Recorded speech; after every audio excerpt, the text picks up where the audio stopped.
Well, Sunday, church is over, and we had 1, 2, 3, 4, 5 Jeeps at church today, so we're going out for a trail ride.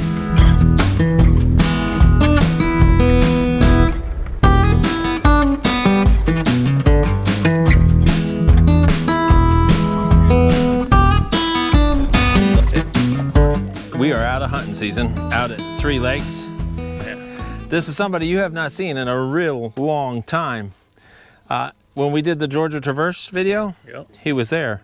Used to go to Judd with us, and there's a lot of other videos. I'll put a link down there for other videos. Sean, what are you driving? 2014 Rubicon. Yep, and I actually bought that red JK that I used to drive around from Sean when he bought the Rubicon. But he's down all the way from where? Minnesota. Minnesota. So he drove all the way down from Minnesota to go for a Jeep ride. How far have you driven for a Florida Jeep ride? And we have somebody Jeeping with us that's never been out on a Jeep ride with us. The rest of the crew you guys probably know, but this is Pedro. Yes, Pedro, a veteran? Yes. Y'all go ahead and say thank you. Thank you for your service. Tell me about your Jeep. It's a 2026. I purchased it in March. Decided to get into the Jeep life. One of my friends in California asked me to get it. They go out on trails, so post-traumatic disorder treatment, and I decided to do that, and this is what I got. I pastor a church in Kissimmee, and we have off-roaders that come to church. And today, after service, with the amount of Jeeps that we had, we decided that we would go out here to 3 Lakes and take a ride. We're gonna go on down. If the gate's open, we're gonna make the southern perimeter. Maybe we'll get out there in that field and be able to see a really good thunderstorm. This is very stock friendly almost everywhere out here. There's a couple of roads with a little bit of sugar sand. They go out the canal where the old cement bridge is. We call it a half bridge because it doesn't go all the way across. But the roads are maintained out here. They're pretty stock friendly. You could ride around out here in a car most of the time. When it rains, there's a few puddles here and there, but there's a couple places where you can actually drive that still offer a little bit more off-roadish feel to it. There's bathrooms that are out here. There's camping that is out here. Hunting, during hunting season, there's a lot of hunters that are out here. So not really recommended too much to come out maybe later in the afternoon or in the evenings. This place makes a great place for an evening ride or a night ride out into the prairies where you have no light pollution whatsoever, and the views are beautiful. There's a few little creeks and canals through here. As long as you stay on the roads, you're fine, but I have often seen wildlife management officers out here. Okay, you can turn that off.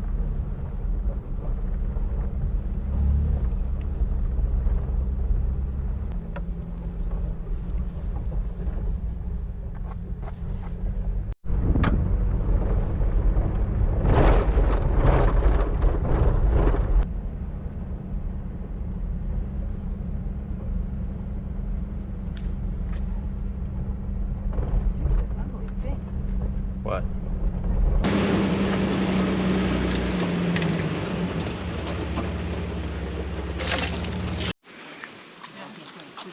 You see all those plecos down there? Wow, you can see the bottom. Oh, look, the top of these down there. Yeah, they're all over the place now. Chelsea Hatchett's got them all in the rivers. Big John's got them all in the rivers. This is really low. Bow fishes, and he goes for those. Yeah. Takes them to the head, and he just throws them up on the Yeah. side. Yeah, I can't keep them alive in my tank. I've had fish in there for 4, 5, 6 Until years. the water's low, I've never seen this close to the edge like that. 3 or 4, or if I'm lucky. Let's go scare the plecos away. Aquarium for her kids at school. All right. And she's, Oh yeah, they're like rabbits. yeah. And she's like, Oh, there they go. Yeah, Swoosh. Oh, you scared it. There's a bunch of plecos over there too. yep, Look, right out there. look yeah. at all Turtle right the in front dirt of us. daubers. Turtle. I'm standing right now in what was a giant water gate, like a door. It went up and down inside this track. This is the lowest I've ever seen it out here.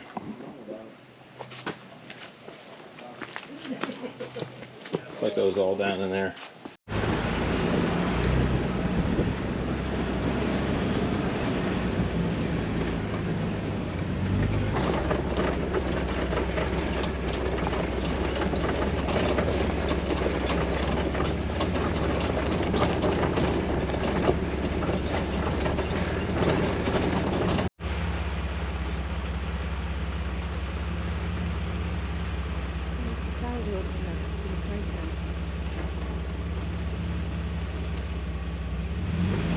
Flowers are starting to come up.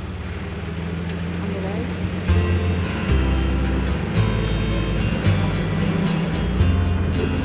Hey, we just finished our Jeep ride out at Three Lakes and looking around for restaurants in the St. Cloud area. Fat Boys, been here forever.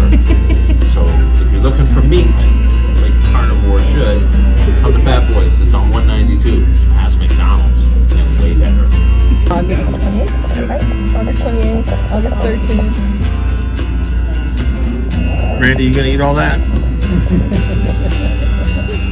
I know. I'm slacking. I was gonna get the hamburger and Randy, she twisted my arm and told me to get the feast for two. so this is the feast for two. There you go. That's a lot. There's ribs under there. There's ribs. I feel like Link opening the treasure chest. And wait, look, just to let you know, there's meat under there too. Dude, that's some food. So are you taking my place? Yes, sir. Are you now the burger aficionado? Not quite, but I'm learning from the best.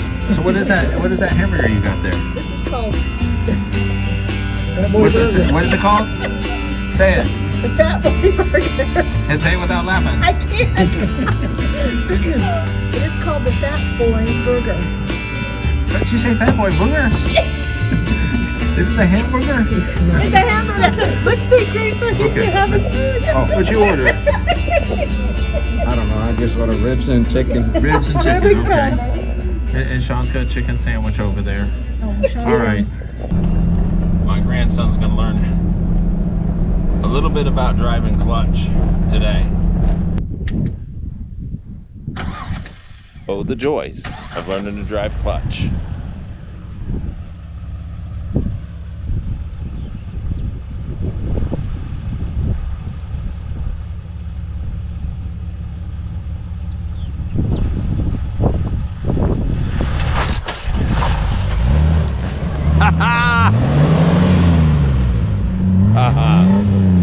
He's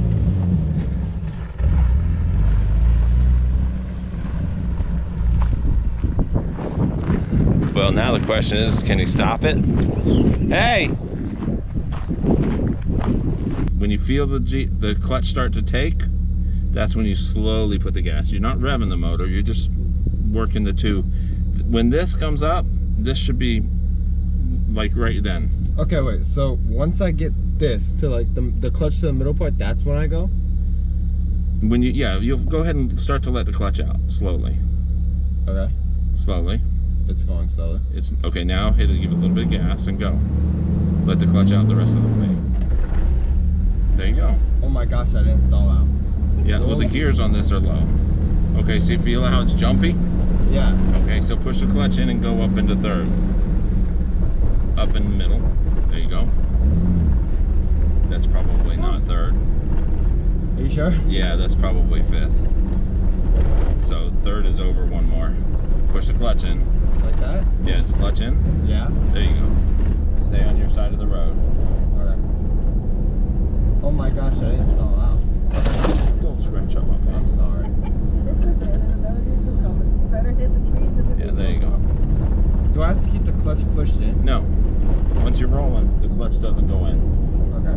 Otherwise, you're riding the clutch, and if you're riding the clutch, you're going to have to replace the clutch, and that can cost you about $2,500. Are you serious? Yeah. Unless you do it yourself, then it'll cost you $100. Would you do it yourself? Nope. I might pay $1,500 for it, but the reason is because you got to pull the transmission. and the drive shafts. I think this was a lot easier to start than the red Jeep. Yes, it is, because the gearing is low. Well, eventually it'll get to where it happens within a second.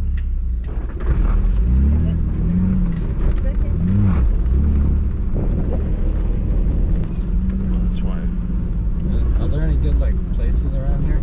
Yeah, there's all kinds of places where we passed food already. There's some cattails we might be able to eat. No, there's no food places out here at all.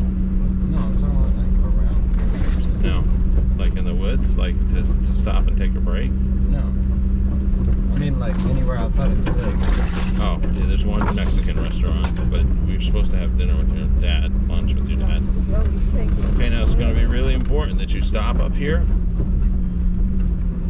because this is as far as the road goes. So, Should I stop? well, you can pull up into the shade if you want there. There you go.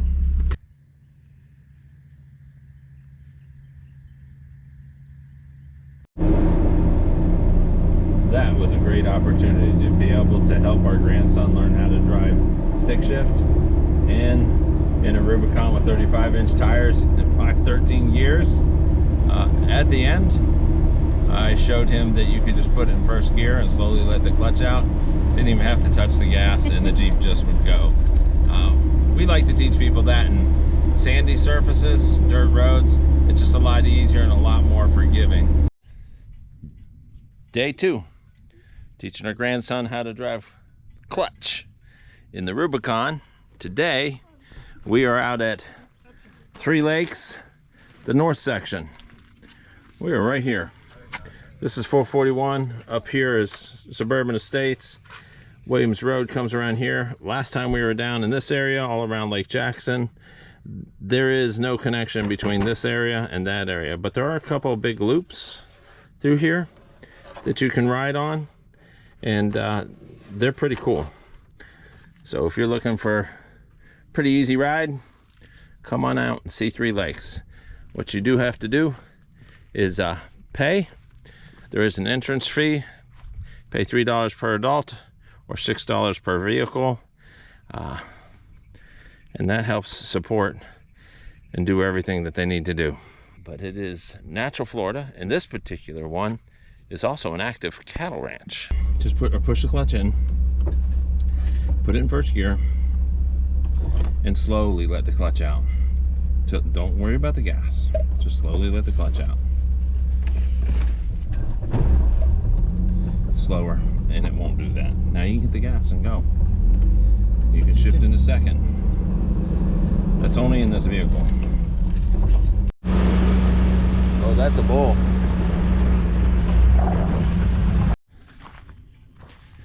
If you're out in the Three Lakes area, you may notice that there are some trees out here with white bands on them. Those trees are designated as homes where the cockaded woodpecker lives. Now, the cockaded woodpecker will find a live pine tree. They will make their home in the pine tree, and that allows the sap to come down the tree. And that keeps predators from getting up to the hole that they have in the tree. And this is one of them right here.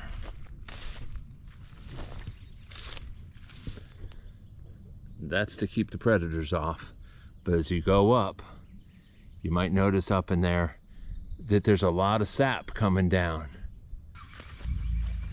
There is a maintained hole up in that one. If you're going to teach your grandkids or your kids to drive clutch, dirt is a lot more forgiving than pavement. But be prepared to be patient because there'll be a lot of stalling going on.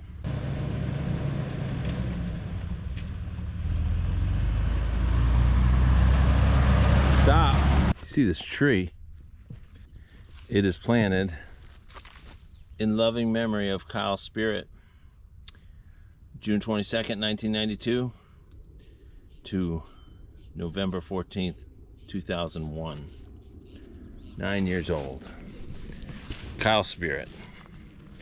Hunting accident occurred out here and he lost his life.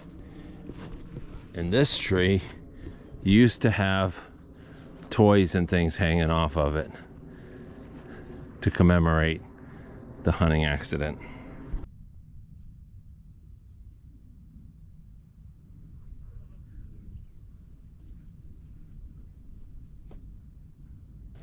Did you know that you're not allowed to fly your drone in wildlife management areas anymore? Unfortunately, yahoos have been out chasing down eagles with a drone.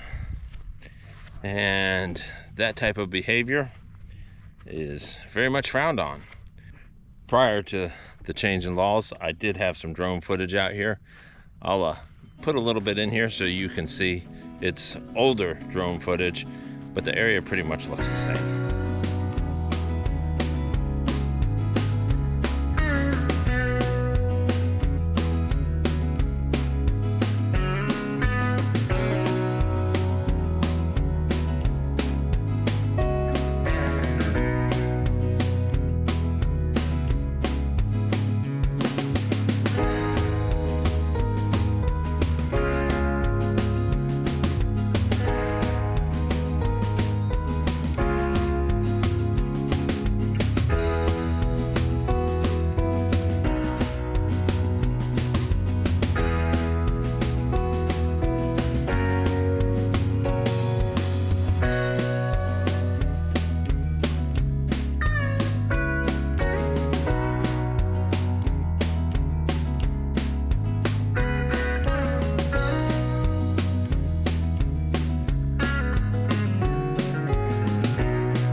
Wildlife management areas often have prescribed burns, and they're beneficial because it takes out all of the invasive plant life, frees up movement so that the animals can move about. But I think it also kills off all the ticks. But if you're into herping and looking for snakes, these areas are great to walk in because there's no brush or anything to cover it up. So you just go looking around at different stumps and logs and see what you can find. Stump holes.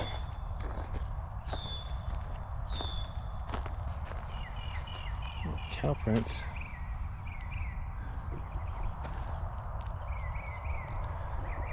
Maybe a gopher tortoise burrow under here. There's a lot of hollow spots. You have to spend a lot of time walking around. And if I find 2 a day and throw it in the video, I'm not going to show you all the clips of me walking around looking for it. Got these nice little shoots coming up. Fresh grass. The cows like it, deers like it.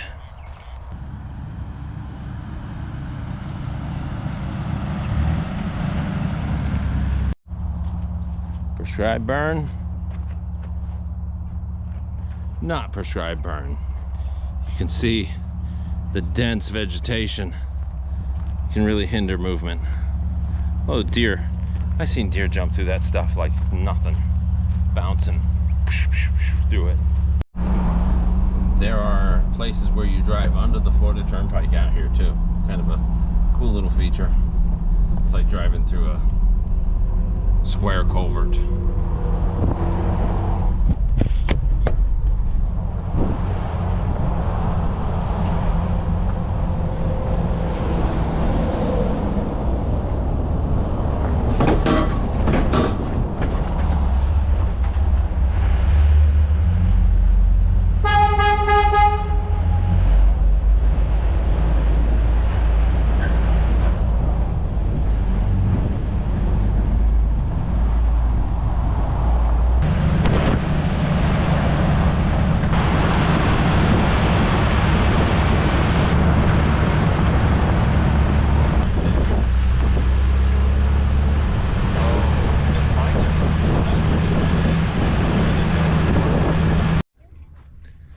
So you don't want to come barreling down a lot of these roads because there are protected species here.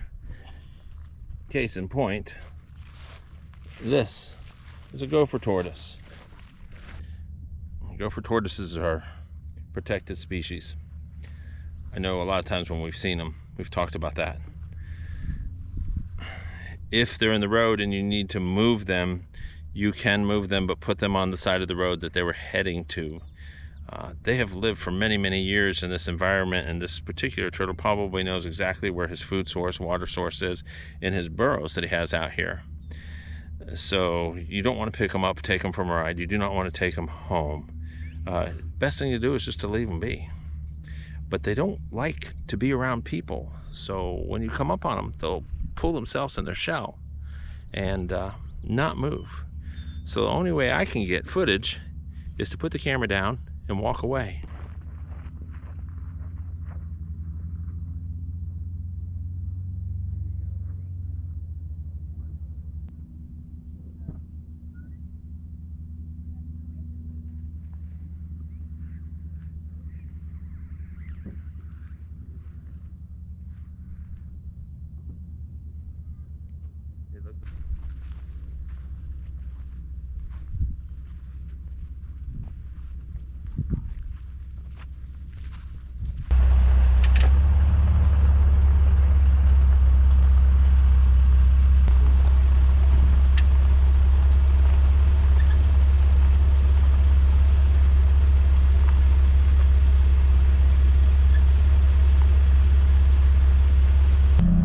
So anywhere where you are interacting with cattle, you do not want to startle cattle. They can get easily frightened and injure themselves, sometimes trying to get out of the way. So it's best that you just go really nice and slow. Don't beep your horn at them, especially if it's a calf. Try not to stay between a calf and the mother. A what? Another gopher turtle down there. Another gopher turtle down there.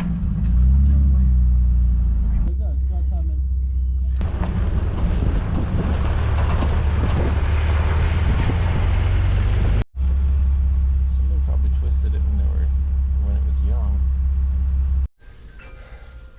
But wait, there's more. Guess what Jeep's next? The blue Jeep's in the backyard again. I had an error code P1776. I don't think this thing fought in the Revolutionary War, but that's a transmission problem inside the transmission. So I'm gonna have to take this to a transmission shop because there's something stuck in it that is putting it in limp mode, and you hit the gas and nothing happens. It's been one thing after another with this blue Jeep. Thought I was gonna do some work on it, but that's not what we're working on today. Let me get this thing out of the way.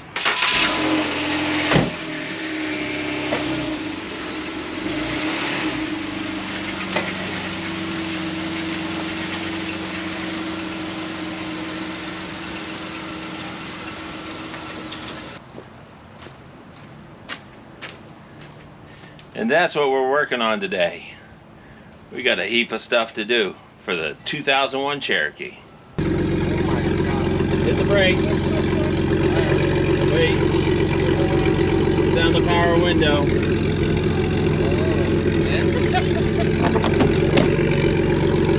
Hold the brake. Put it in drive. Turn passenger. The other passenger. Now you want to move up onto the carpet. A little more right. There you go.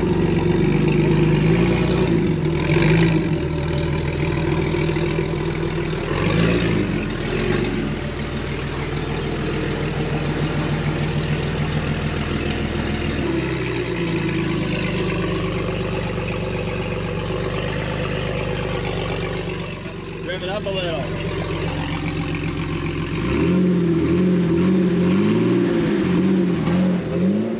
Hey, who needs a muffler?